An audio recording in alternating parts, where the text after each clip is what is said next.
Iceland? Oh, really? Yes. Probably. I don't know if I met someone from Iceland before. There's not many of you guys in the West. I don't see you. Yeah. So, do you know the difference between Islam and Christianity? No, I don't. You don't know. No. Do you know Muslims believe in Jesus? Do you know that? Yeah, I know. Yes. I know you guys believe he's a prophet. Yes. A very great prophet. Do you not believe he's a prophet? No, I think he's. You know the Bible says he's a prophet as well. Even the Christians would say he's God, but he's also a messenger. He's also a prophet because he's sent by God. Didn't Jesus say he was sent by the Father? He said he and the Father are one. Okay, perfect. But do you agree he said he was sent by the Father? Or no? He said the Father who sent me, right? So he's a messenger sent by God. Now I am the Father one. Let's talk about that. Do you know? You don't see him. You don't see him. Yeah. No, they're calling me. Yeah. It's okay. It's okay. Do you know? I and the Father are one. Do you know where that is mentioned in the Bible? Somewhere in John. Somewhere in John. Exactly. John chapter 10 verse 30. Do you know the context? People were asking me if it's God. No. And you see, that's very important because the context will explain what he meant. Because that's not an explicit statement. So look, Jesus was walking in Solomon's porch. Jewish people surround him. They ask him, "Are you the Messiah? Tell us clearly." He says, "I told you, but you don't believe." Then he speaks about his believers. He says, "My sheep, they know me. They hear my voice. No one can take them out of my hand. No one can take them out of my Father's hand. I and the Father are one in this, not in divinity." Then look at this. This is the most important part. Then they pick up stones to stone him. So they think what you think. They think I and the Father are one means that he's claiming divinity. So they pick up stones to stone him. Then Jesus says, "For which of I've shown you many good works from the Father. For which of these good works are you stoning me? Why are you stoning me? I showed you many miracles from God, not from me, from God. Why are you stoning me?" They say, "We stone you not for the works, but we stone you for blasphemy, because you're a man claiming to be God." That's what you think he's doing, right? Yeah. What the Pharisees thought is what you think. Then Jesus, what does he say? "Yes, I am God." No, he refutes them. Do you know how he refutes them? He refutes that he's God. He says to them, "Isn't it unwritten in your law? You are gods." You know what he's doing? What? He's quoting the Old Testament, Psalms 82, verse 6. He's saying to them that it says in your own book, God calls you God, but you're still not gods. So this language, it's okay, it's just language. Then Jesus says, "And you're stoning me because I said I'm the Son of God." So he doesn't say, I'm not blaspheming because I am God. He refutes that they claim that he is blaspheming. So I would say this shows that he's not God, not shows that he is God, right? Because he's refuting the claim. He's saying, I'm not claiming, I didn't say I was God. I didn't claim I was God. You are called gods in your own book. So I would say, look, if you read what happens with the church all of the time, or oftentimes, what happens in the church oftentimes is that they quote certain select number of verses. They just say a few number of verses, but they don't give you the context. They don't tell you actually what is meant by these words. What I'm doing right now, I didn't mention anything from my belief. All I did is read for you the context, right? From verse 24, 25, and to verse 32, 33. From John chapter 10, right? So, where do you see that Jesus, because you were disagreeing, I said to you that he said he's sent by God, it's explicit. I can give you verses if you want. John chapter 17, for example, verse 3, he says he's sent by God. Clear, explicit. Now, where does he ever explicitly say that he's God? Like you say, but he's also God. Does he ever say, "I am God"? Does he tell anybody, "Worship me"? Ever? Anywhere in the Bible? Well, no, he didn't. Okay, don't perfect. have to only say things to mean the things. So how do we know, if you didn't say something, Yes. if you didn't say something, how can I know it about you? I can make assumptions, but it's not fact. I could think, he is 50 years old, you know? It's not something, you never said it, right? So that wrong assumption. If God came himself like you believe, he has a responsibility to tell us. Doesn't he need to tell us? If we don't know he's God, how are we going to get salvation? Well, Jesus was speaking to us in Yes. our language and Yes. in the ways we know. Yes. Speaking to the Jews in the ways they know. Okay. Jesus was saying, "I and the Father are one." They knew if someone is claiming to be the Father, is claiming to be God. No, but I said to you, when he said I and the Father are one there, he explained what he meant by it, that it's not blasphemy. Okay, let me ask you this. You believe if Jesus says someone is one with God or with the Father, then he is also God. That's the argument you're making. Jesus says I and the Father are one. I and the Father are one means he's God. That's what you believe, right? Guess so. Okay, so first I already refuted that from the context, but I'm going to show you if we apply your standard. Jesus says, just as the same way I am one with God. God will be one in you, i.e. the disciples, all of them, and you will be one with the Father. So now, are all the disciples God? Can you say one more time? Sorry. Let's read it from the book, right? This is better. The same John, but just a different chapter. Let's see here what Jesus says to the people, right? Okay. Here, John, we go to chapter 17 and we read what Jesus says. Here. Let's go to verse 20 and we read from 21. My prayer is not for them alone. I also pray for those who believe in me and through their message, that all of them may be one, Father, just as you are in me, I am in you. May they also be in us. So tell me, now, just as he says, the same way. So if you're saying the way that Jesus is one with the Father is divinity, then the same way is for the disciples. You have now how many gods? One. No, but like you believe all the disciples are God according to this verse because they're one with the Father. I believe in the Trinity, and that there are three persons. I know, one God. I know, but you said if you say you're one with God, you are also God. He said all the disciples are one. So if all the disciples are one, are they also God? No. Okay, then I and the Father are one doesn't mean you're God, okay? So where do you find ever Jesus claiming to be God? Because this doesn't work. So what else do you have? Do you have, you see, look, you can be taught something. But you know, Muslims believe in Jesus, like I said to you, you know already, right? We believe in what Jesus said about himself. Jesus said he was a prophet in Mark chapter 6 verse 4. He says he's a messenger. I give you an example already, right? He says that you should worship God alone. We say we should worship God alone. So what Jesus said about himself, we say about Jesus. Jesus fasted, we fast. Jesus prayed, we pray. He fell on his face when he prayed. Not like a Christians pray today. Well, we can pray in many ways. Let me ask you this question. We can also, there is a distinction between the physical prayer and supplication, which what you guys call prayer, speaking to God, right? That we call that dua. It's a different form of supplication. But the physical one, he fell on his face. We pray that way, but other people don't pray that way. So you see, pray that way. You fall on your face when you pray? Sometimes. Okay. Most Christians, you'd say 99 don't do that. Would you agree with me? Yeah. You don't. Like, even if you do, you're an exception to the rule. You're not the general rule. Let me ask you this. If you are God, do you pray to anyone? No. So why is Jesus praying all night? I know the answer to that. I'm trying with English words. Tell me. Take your time. Yeah, thank you. No worries. It's my native. Yeah, it's okay. Jesus came down as a person. Okay. He's fully divine, fully. Okay, hypostatic union. You wanna say it's called the hypostatic union, 100% man, 100% God. Yeah. So you're saying he's praying in his humanity, but that doesn't matter because he's also God. He is giving us an example how we should. Aha, perfect. Let me respond that this is wrong. I'll tell you why it's wrong. Because he says to the disciples, wait here. And he goes alone to pray. So how is he giving you an example? He's praying alone. He gave us the Father prayer. No, I'm not talking about that. I'm talking about the Garden of Gethsemane. He said to the disciples, wait here. And he went alone and he prayed all night. Who's giving example? Nobody's there. He went alone. Secretly, he went alone. And he kept begging God to take the crucifixion away from him in Matthew 26. That's how Muhammad got his book. He just went alone and, hey, I've got a book. No, what a lot of the Christians misunderstand about Prophet Muhammad is that Prophet Muhammad had the first encounter alone in the cave with Angel Gabriel. But Angel Gabriel came to Prophet Muhammad multiple times. He was seen by the companions. Companions saw revelation come down on the Prophet. The Quran came in 23 years. A lot of Christians think that, no, it wasn't. That was number one encounter only. Few verses was revealed. Then the Angel Gabriel came on 23 years. The Quran was coming down and the Prophet would preach. In fact, he would come. You see, do you agree with this? Do you agree with this?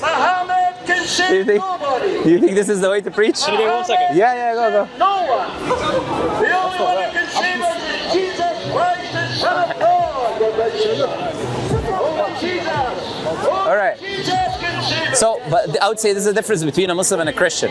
We don't come and shout at Christians, "Your Jesus is fault." We don't do that, right? But sadly, this is what we get. Anyways, let's come back.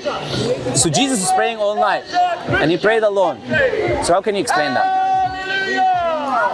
I'm not expert. I'm still learning. Okay, so but, that's okay, that's fine. I appreciate that. I like perspectives. Perfect. And I think what you should do, I'm not telling you just take my word for it. I'm saying go do your research. But for us to believe something, we need to have reasons for it. You agree? Yeah, I agree. Yeah, and I'm making the claim there is no proof whatsoever in the Bible that Jesus claimed divinity. But there's proof to the opposite. He says the Father is greater than I. Is anybody greater than God? No. He says all authority is given to him by God. If you God, do you have authority or people give you authority? When he is saying God, he's referring to the Father. Which is not him. Which is not him, someone different than him, right? You see, you like him, now he broke your eardrums, you know? So, there are many ways to it. No, but I'm asking you the question. He says the Father is different than the Son. It's not the same.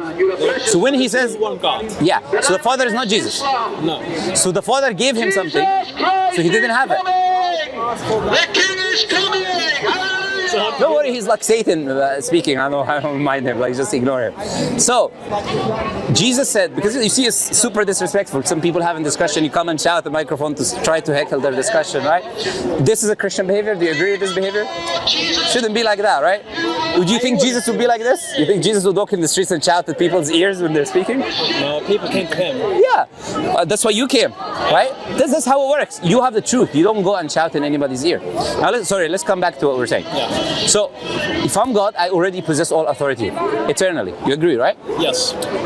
Jesus was given the authority. He says, I by myself can do nothing. So how can you be God when you have no authority? He was referring to his person state, you know, not his divine state. When Jesus said something on earth, was he also 100% God? Yes. So when he says, I can do nothing, is also 100% God. Because what Christians are doing, you can't divorce one nature from the other. There was two natures. If you say he was only human, then we agree. Then I'll shake your hand. But you say, no, he was also God when he was on earth. If he was also God, he should have authority, should have power, should have dominion, should have all the attributes of God, right? So how can you explain him saying, he doesn't have authority, is given to him by God? He says he doesn't know something. Can you be 100% God and you don't know something? Like how would Jesus give us an example if he already had everything like unlocked? Like we start from zero, but Jesus came down. Perfect. From zero. Now let me answer you. He can give you the example by telling you what to do and practicing it. He could be all-knowing. Why does he need to say, I don't know something? That's not an example. Where's the example there? Wait, where did he say that? In Mark chapter 13, verse 32. Surprised, huh? But he says he doesn't know the hour, the day of judgment. Let's go to it and listen to it. Mark 13. Mark 13, Yeah. chapter 13, verse 32. Okay.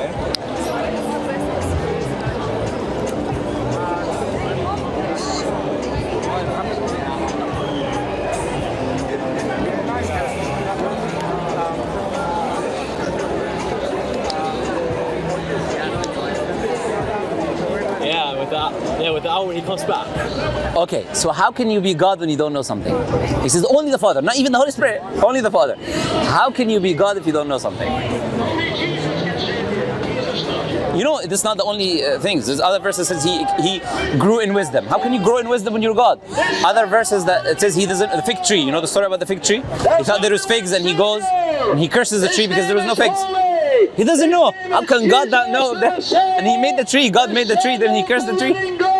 Even an example of things that are totally useless to God, they go to God. I don't disagree. That he can be given an example, but he didn't know about the fig tree. He didn't know if it was a season for figs. To judge the world and establish the kingdom of God. You see, that's what we're calling you to being a reasonable person on this side. Islam's side is reasonable people who can have a discussion. Seem like a very sincere young man, nice guy, right? So you gotta stay far away from these people. They're going to corrupt your mentality. No, trust me, this is not new. There's so many people that do this. Because look, he knows we are calling to the truth. If he believes we're false, then why are you coming in front of us, right? Why are you shouting and screaming? If we're wrong, then you come and speak to us, have a discussion. You're not gonna shout. On the internet, I have seen Muslims do the same thing. This isn't only the Where? Show me an example of a Muslim that goes with a microphone to where Christians are preaching and he interrupts him. Please, one example. I've just seen a video sometime. Give me I challenge you to give me one one example. In my entire life, I've been doing this for years and years. I've never in my life seen a Muslim go with a microphone to where Christians are and speak. Because Jesus is the This is my king. first time seeing people. He is the king. If you're here for a while, you're going to see it all over the street. I love I you. live in Iceland, you know. Yeah, that's the thing. Yeah, that's why you guys don't have this. At least you guys are being reasonable. I'm saying if you stay here, you would see it, right? But the important thing is this. All I'm telling you is to use your mind. Reflect, use your mind, try to investigate, and you'll come to the truth. You know what I'm saying? It's not about what people tell you. It's not about what the church tells you. It's not about what your mother and father tell you. It's not about what you're born with. It's about what Jesus himself taught. If he never taught he was God, and he taught clearly, you can see from his teachings, he isn't God. Even when he does the miracles, you know Lazarus, right? He resurrected Lazarus. When he did that, what is the first thing he did? Do you remember? He looked up to the Father. He said, Father, thank you. You always listen to me. He's showing us an example. He said, thank God for everything. Okay, thank God because he isn't God. So he's not going to say, thank me, right? Look at my work, he's God. We should thank him. The Father. Okay, but if they're all God, why not thank him? It's the same thing. You see, even when he taught you the Heavenly Father prayer, he said, Our Father in heaven. He didn't say, Our Jesus in heaven, hallowed be your name. He said, Our Father in heaven, right? So don't be distracted with him, don't worry. So he never made the focus himself. He never said, pray to me. Did he ever say, you agreed he never said he's God. Did he ever say, worship me? No. Did he ever say, I'm the creator of the heavens and the earth? No. Did he ever say there's a Trinity, God the Father, God the Son, God the Holy Spirit, and three persons are in one? No. Jesus can't be seen in the Old Testament.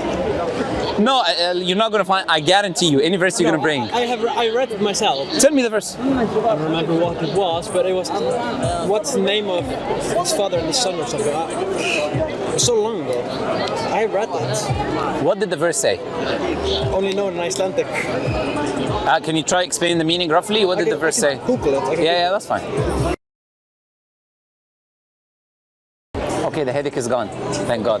Oh, thank God. I have ADHD, I can't. Sorry? I have ADHD. Oh yeah, ADHD. Yeah, it's okay. It's okay. so I understand. I'm easily distracted. He might come back again, but I understand what you mean. Yeah. Are you always here? We are here 5 days a week. Ah, that's fine. Yeah. He's not always here. He just comes. He came today to give us the also have service. another thing. Yeah. Like with Moses, when God said, "I am who I am," Jesus said. We can talk about that. Yeah. No, but that's we'll come to that. But can you just find what you said about the Old Testament? Yes. Moses didn't say, "I am who I am," but yeah. What does it say? Okay. Who hath ascended up into heaven or hath descended? You can just read it. Yeah. Okay, who has ascended up into heaven and has descended, who has gathered the wind, the fist, who Proverbs, okay. Who has bound the waters in the garment, okay, his name, what his son's name, if you cannot tell, who has ascended up into heaven, descended, who have gathered the winds, what is his name, if you know his, okay, does it say his name is Jesus here? No, he's asking the question. Yes, about the Son. Yeah, you know who's the Son of God in the Old Testament? You say Muhammad is is in New Testament. His name is in the New Testament. No, but I'm not making arguments about Prophet Muhammad in the New Testament. Did I ever make this argument? But you're I don't need the Bible to prove Prophet Muhammad is the messenger of God. But I use the Quran. But you're saying like... No, I'm just... you said Jesus is mentioned there, so where do you find we're that? We're talking about God, and we're talking about what is his name and his son's name. No, okay, sure. So we have God. Yeah. Who is the Son of God in the Old Testament? Jesus. No. The Son of God in the Old Testament is Israel. The Son of God in the Old Testament is Ephraim. The Son of God in the Old Testament is David. Well, they're all sons of God in the Old Testament. So you cannot say because it says Son of God, it's talking about Jesus, because there's a million Son of God in the Old Testament. Specifically Israel. This is referring to Israel, by the way. It's talking about the children of Israel, the nation of Israel, because they are the Son of God, as the text says. So you cannot divorce the text from its context, right? And say that this is Jesus. Now, let me come to the other verse that you mentioned. You said Moses. You're referring to Exodus, by the way. Yeah. And do you know what it says in Hebrew? Do you know what's happened? Let's focus on that first, right? Do you know what happened between Moses and God? Yeah. Moses went to God, then God said to him what? Or Moses said what? Moses asked, let me help you. I'll help you. Yeah. I'll help you, no problem. I'll tell you the Bible. It's okay. He went and he said to God, when he was leaving, what should I say? Who sent me? Who should I tell them? The person who sent me. Who sent me? Right? Yeah. So God said to him in Hebrew, "Hiya sharihiya."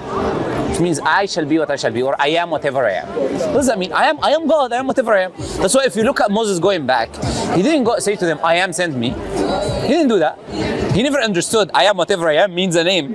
So he didn't go to the people and say, I am sent me. The Jewish people don't go to the synagogue and go, I am, give me help. I am. Nobody does this, right? Nobody literally believes I am is the name of God. It's only Christians misapplying this verse, okay? That's the first thing. Second thing is, let's accept this. I'm gonna be nice. Let's accept this, okay? So, now let's go to what you want to quote in the New Testament. Do you know where it is in the New Testament? No. It's in John, chapter 8, verse 58. It's a different story for a blind man that says, I am, ego eimi, in Greek. But it doesn't make him God. You get what I'm saying? So Jesus here didn't say ego eimi who on, like the Old Testament. He just said ego eimi. That's it. That's very interesting. Yeah, and the Greek says prem Abraham genitai ego eimi. That's what the Greek says. So before Abraham generated, I am there. If you want to say God, then before Abraham existed, God. Before Abraham was God. So God can reveal to me that Abraham was there. You see, it's your own book.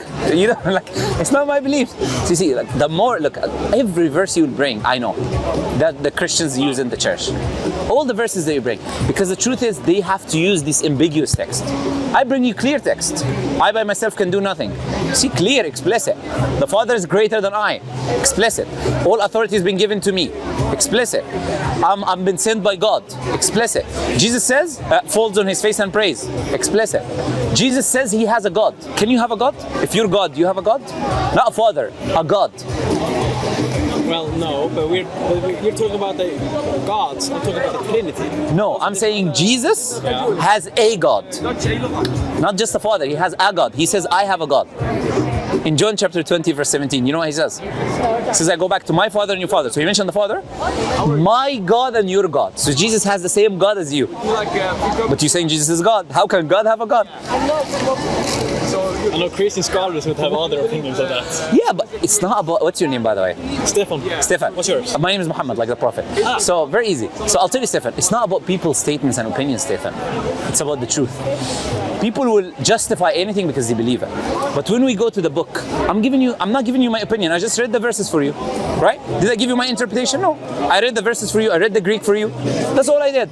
So it's not about people's opinions. It's about what the truth is, what the text says, what God himself says, what Jesus said. Not what people say about Jesus. The Pharisees said many things about Jesus, right? Said he is demon possessed, he's this, is that. You don't trust him. Anybody can make claims about Jesus, but what claims did he make about himself is the question, right? So what we're calling you to is to worship the same God of Jesus. One God. Not Jesus, not the Holy Spirit, just God. What you call the Father. Worship him alone. That's what we're calling you to. Prophet Muhammad came with the same message. There's one God. Pray, be good to your parents, give charity, fast. Everything Jesus came with. Mary was covered wearing the hijab, what we call the hijab today. Are women wearing the hijab? Jesus fall on his face. We're following Jesus. We're living the way he was. We don't eat pork. He didn't eat pork. Christians today have intercourse before marriage, eat pork, do everything that Jesus didn't do.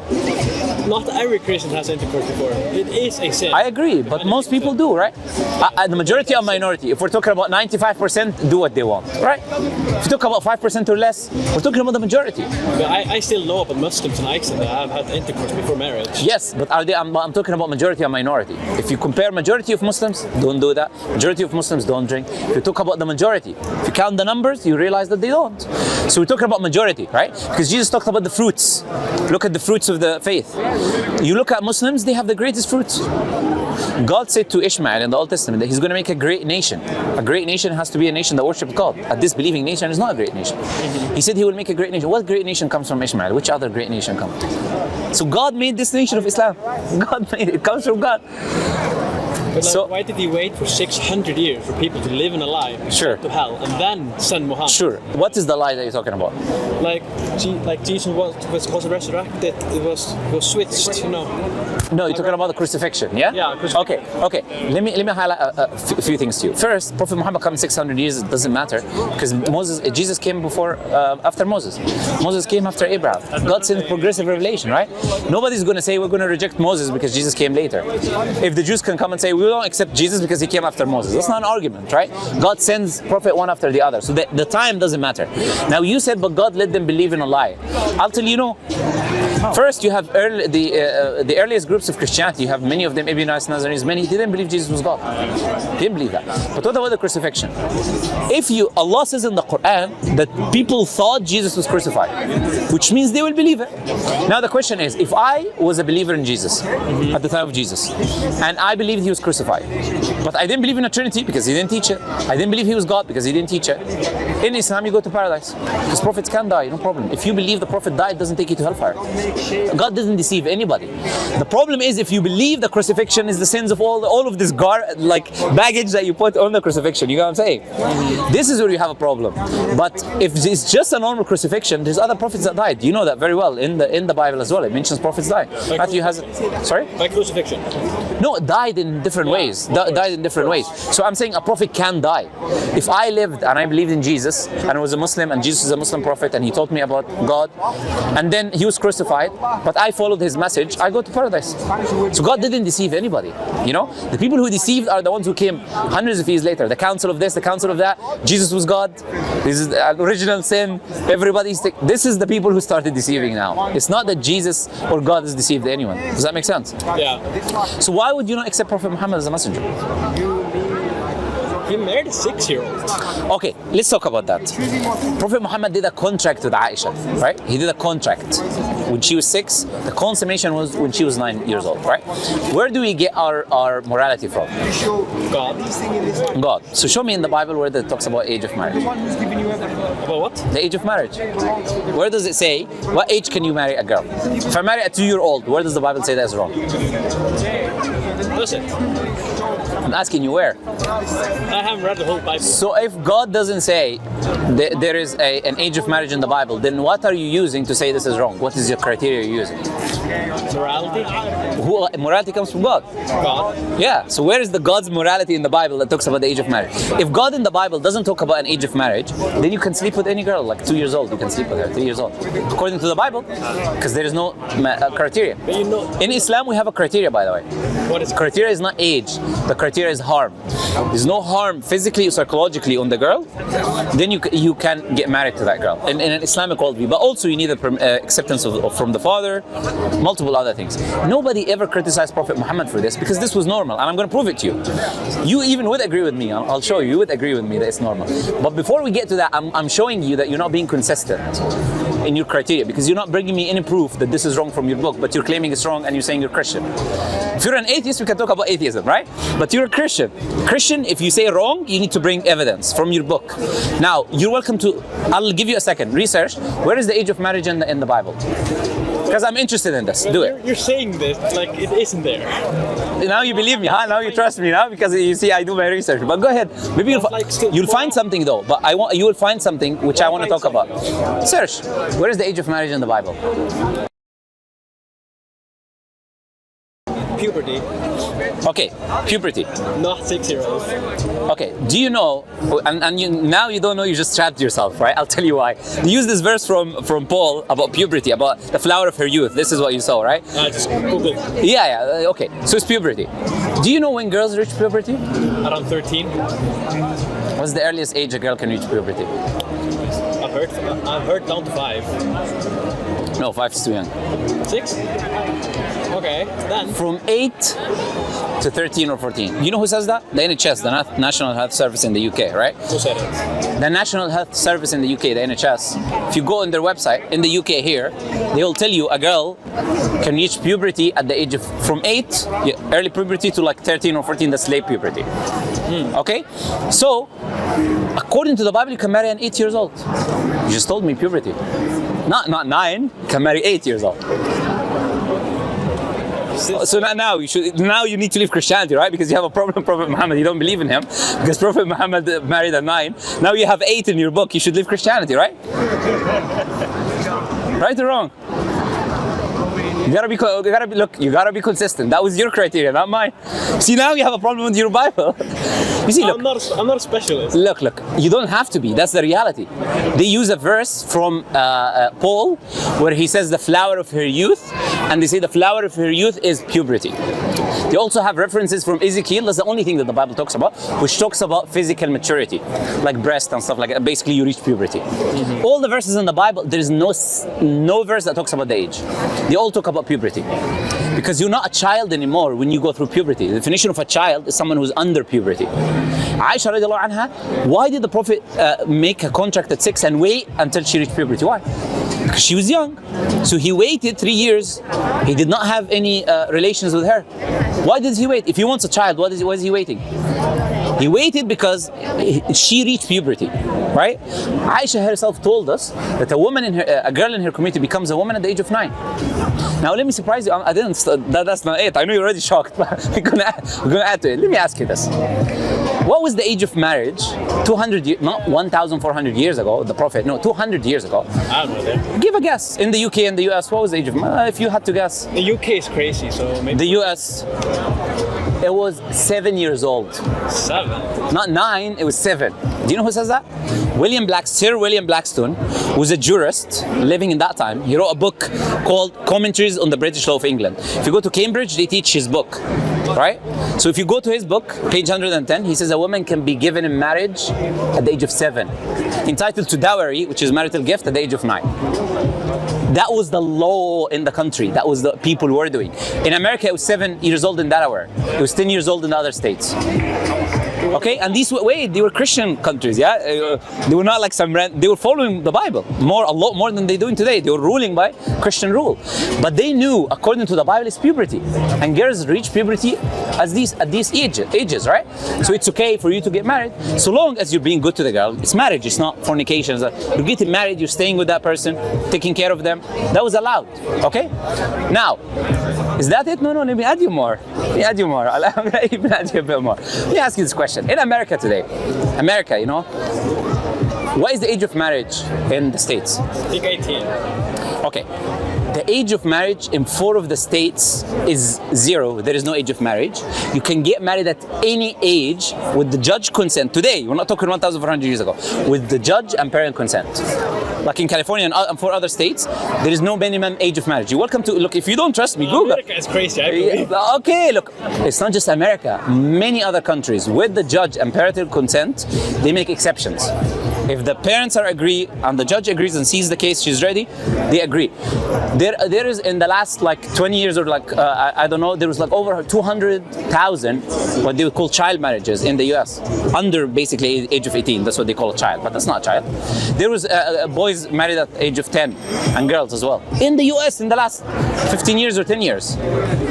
Yeah, in the last 10 or 15 years. Ignore 1,400 years ago. So you want to come and talk about Prophet Muhammad, you're going to have to condemn entire human history and your book first, which talks about 8 years old puberty. So now, I'll have to study. I know you came very confident, thinking that this is a very strong argument. It's not. No, it's not. very confident. But you were like, oh, he married this, and you were like, okay. Anyway, the thing is, people think it's a strong argument because of how society is today. It's not. If you study history, you would realize you're going against the entire human history, because everybody was marrying young. Elizabeth here, Queen Elizabeth and Richard II, she was 6 years old when she married him. Victoria was like 15 or something, I think, when she was ruling the country. Things were different. Like you can't. We're talking about 100, 200 years ago. You cannot use today's lens of the kids, because back in the day, what would happen is you would have the girl reach puberty, she's ready for marriage. There is no elementary school, secondary school, you know, as we have today. There is no school where people go. The girl is ready. She reached puberty, it means she's ready to have kids. She's ready to get married, and she starts a family. We also had low life expectancy.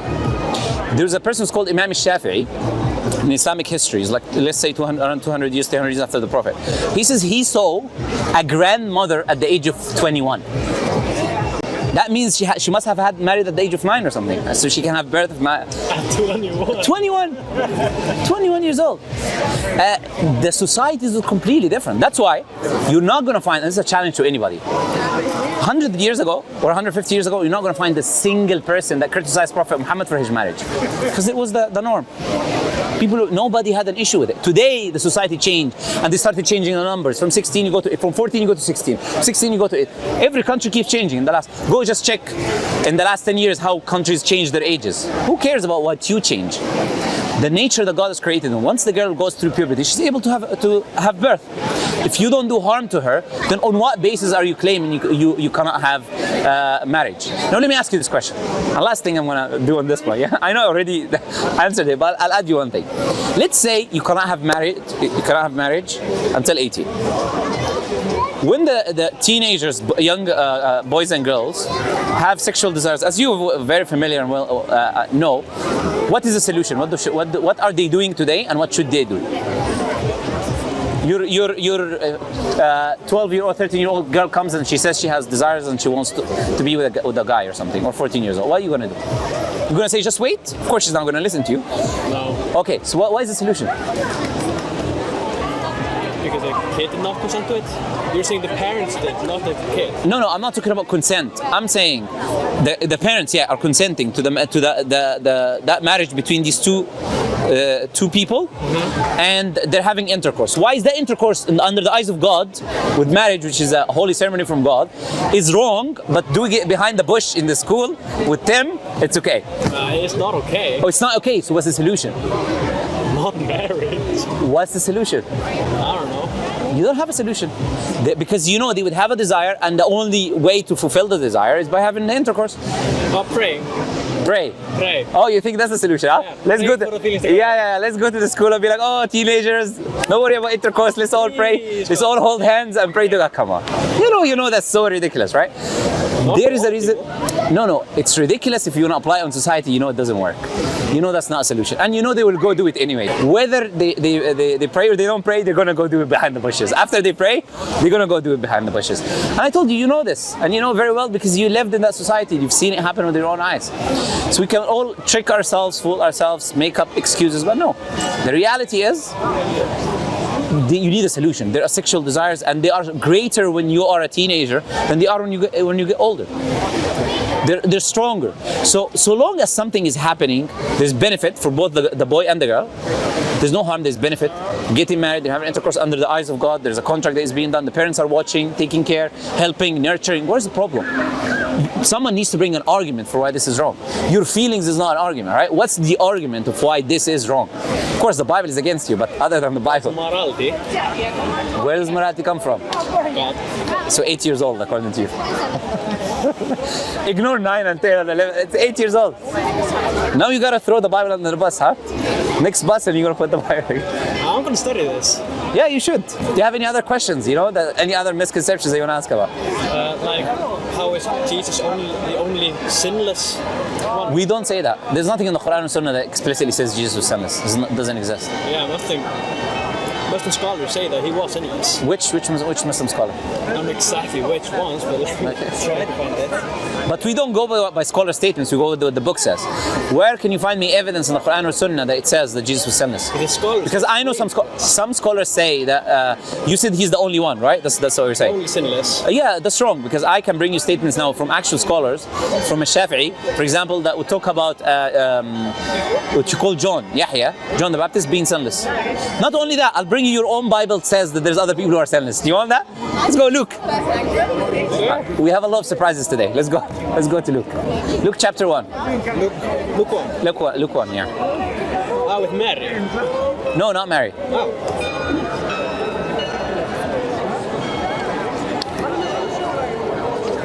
Which verse?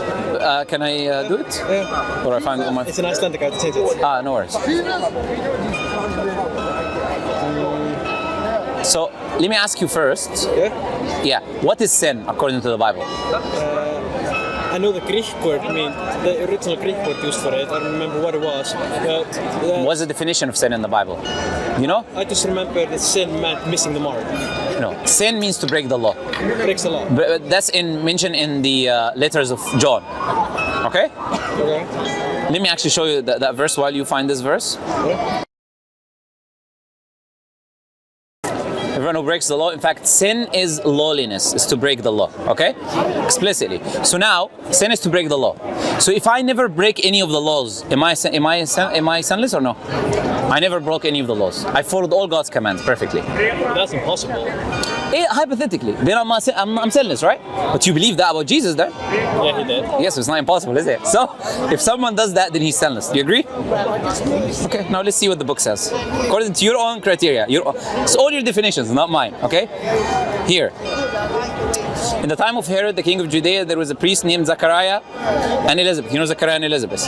Two priests. Look, both of them were righteous in the sight of God, observing all the Lord's commandments and blameless. They did not do anything wrong. So, according to you, they're what? God now? No. Yeah. Even in your book, you have other people who are sinless. And you're not going to find an explicit verse. Where does it say Jesus is sinless in the Bible? Now, let's prove that in the Bible. Before we get to the Quran, where does it say Jesus is sinless in the Bible? Okay, but before I answer that, being righteous in God's eyes does not mean you're sinless. Saints. No, it says they followed all the commands and they blameless. They had no blame, no breaking of the commands. They followed all the commands. And we said sin is to break the law, the commands of God. So if they followed all the commands perfectly, then they were sinless, according to your own definition. Was it verse 5? I had to save it. 6, yeah, 5 and 6. 5 and 6. Yeah, I can check this out later. Yeah, check it out later. But where does it say? Where does Jesus say himself, "I am sinless"? Can you show me that? Can any of you prove me guilty of sin? Okay. If I am telling the truth, why don't you believe me? Okay. If I ask, can you prove that I'm a sinner? Does it mean I'm not a sinner? It's not proof. Where does Jesus say he's not a sinner? He's asking a question there. He's talking to them in the way they. Can you prove? Let me ask you the same question. Can you prove that I'm a sinner? Does it make me a sinner? Okay, that's what we're arguing. We haven't showed me any evidence that Jesus is God, right? So if you're claiming that Jesus was sinless, you need to bring a statement where he says that he's sinless. And if you read the context, you realize guilty here is not referring to this idea of him being sinless. He never says, I believe. You're not going to find it where he says, I am sinless, I never committed sins. I don't think you'll find that. Okay, so, but hypothetically, let's accept sinless, right? He's speaking the way they understand. Okay, so this is everything with the Bible, right? You're going everywhere, everything you bring, it's not clear. I'm asking you for clear verses. I give you clear verses, you're right? talking to me in the way I understand. Jesus is talking to them in the way they understand. No problem. Where did he say in the way they understand that he's sinless? He didn't. He said in the way that everybody understands, pray to the Father. Why is that clear? I'm the messenger. Why is that clear? It's all clear, it's explicit, right? But when it comes to the things that Christians believe that we don't believe, it's all vague. You get what I'm saying? This is what I'm trying to tell you. So the Quran again, you're not going to find anything in the Quran where explicitly says Jesus is sinless. You're welcome to check, you're not going to find anything. I know the Quran more than I know the Bible. So you see, I know the Bible, but I know the Quran more than I know the Bible. Of course, you're a Muslim. Yeah, and there's nothing in the Quran that says Jesus is sinless. All it says, Ghulam and Zakiyya, is the verse that Christians misuse. Zakiyya means pure. It's used for John the Baptist, it's used for other people. It's used for, we do zakah as well, it's the same thing. So it doesn't make us sinless. It just purifies us. Right? It doesn't make us sinless, right? So, and I told you, there are scholars who say that John the Baptist was sinless. But to us, it doesn't make you God, even if you're sinless. Yeah. Where have people say that? It's Islamic scholars who are saying. Yeah, they say about Yahya that he was, like a Shafi'i I mentioned to you as an example, yeah. Okay, any other questions? You ready to become Muslim? No, not yet. You're ready to research, no problem. I like not yet, I love it, it's good. Yes. Maybe never. Yeah, no, not yet is better. Now you're changing it, huh? There was one thing. ADHD is so bad. No worries, take your time.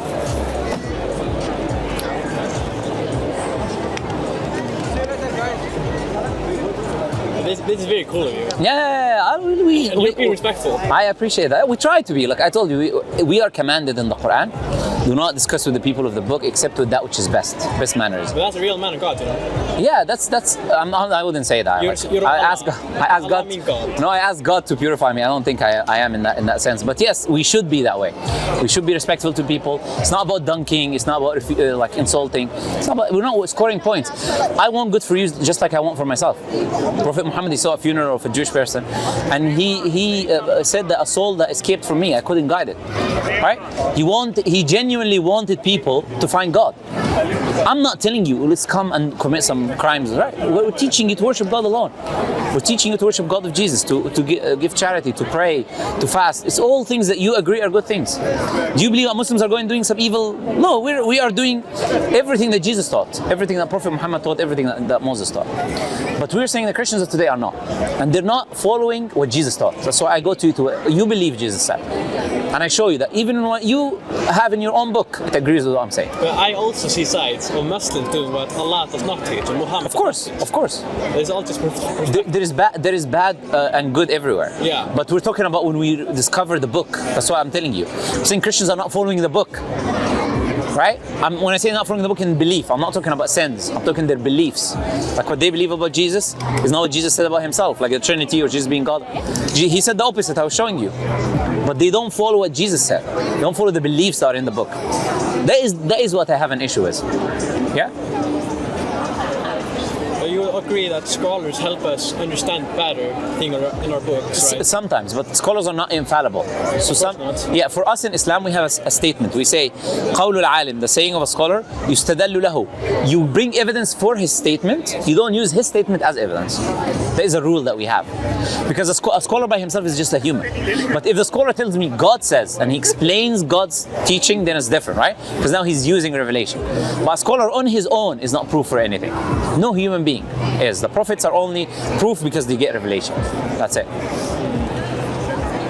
Anyways, you can, discover, do research, investigate, and you're welcome to come back, I want to be a street preacher next year. Okay, good. You, inshallah, you'll be a Muslim, and you'll be standing here with us, and you'll do this with us or in Iceland somewhere. Trust me, genuinely, just do research. Let me give you my channel before you go, and you'll see I speak to Christians, I speak to Buddhists, I speak to Jews, I speak to all types of people, and take it as a reference point. Or you take it on YouTube? YouTube, yeah. And it will be helpful for you to actually investigate, but just be a sincere person. You know what I mean? If something, be sincere with yourself. If something is disagreeing with your belief, don't just, I'm born on this, everyone is Christian, should I be Christian? No. If what I believe is found out to be wrong, I should leave it, right? This is a channel, right? So, you're welcome to watch the videos, see. If you got any questions, welcome to email me. I do live streams as well. You can hop on the live stream maybe in the future. If you investigate, I'm happy for you to research anything and come back if you had any issues, right? On the live stream. I mean, maybe in Iceland. You can do it on your phone. You can just join my live stream, easy. Yeah, maybe we can argue sometime. Yeah, we can have a discussion. Yes. Yeah. It's a pleasure talking to you, man. Stefan, you right? Too. Yeah. Yes. It's a pleasure talking to you. Yeah. Muhammad, yes. Can you hug? Yeah. Of course. Nice meeting you, man. Nice meeting you. So we appreciate people like you, not like the guy who comes scream at us, I want to be respectable. Yeah, no, you are very respectful. We are having a nice discussion. That's how it should be, right? Pleasure talking to you, Stefan. You See you around. Bye. Yeah, see you. Thanks for your time. We're live on the channel. Yeah, we'll be on the channel. Well, it's a discussion. Yeah, all right. See you. Bye.